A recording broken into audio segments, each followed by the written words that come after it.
પરિસ્થિતિ ભલે ખરાબ હોય, પરંતુ જો મનોબળ મજબૂત હોય, તો માણસ દરેક પરિસ્થિતિમાંથી બહાર નીકળી શકે છે. હાર ન માની કે નિરાશ થયા વગર સમસ્યાનું સમાધાન લાવી શકે છે. અનેક સિદ્ધિઓ મેળવી શકે છે.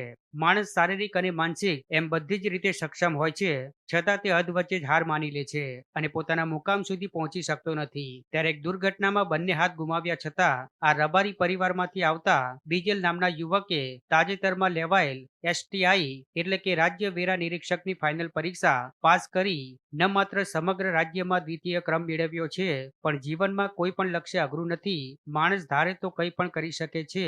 તેઓ શારીરિક અને માનસિક એમ બધી જ રીતે સક્ષમ તેમજ અસક્ષમ યુવાનોને સંદેશ આપ્યો છે.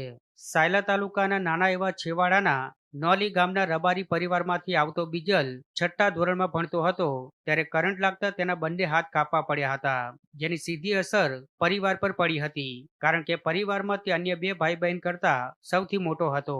જ્યારે પિતા બકરીઓ ચરાવતા હતા, પણ તેમ છતાં બીજલે હાર ન માની અને અભ્યાસ ચાલુ રાખ્યો અને ધોરણ 12 કોમર્સમાં 78.93% સાથે શાળાનો અભ્યાસ પૂર્ણ કર્યો. ત્યારબાદ લીંબોજ ધામ, રાયસણ તેમજ વાડીનાથ ભગવાનના સંયુક્ત ઉપક્રમે ચાલતી સંસ્થામાં 2020માં એડમિશન મેળવ્યું, જ્યાં બીકોમ અને એમકોમ કર્યું અને ત્યારબાદ પીએચડી શરૂ કર્યું અને સાથે સાથે સરકારી નોકરીની તૈયારી શરૂ કરી, જે તેને 2023માં સફળતા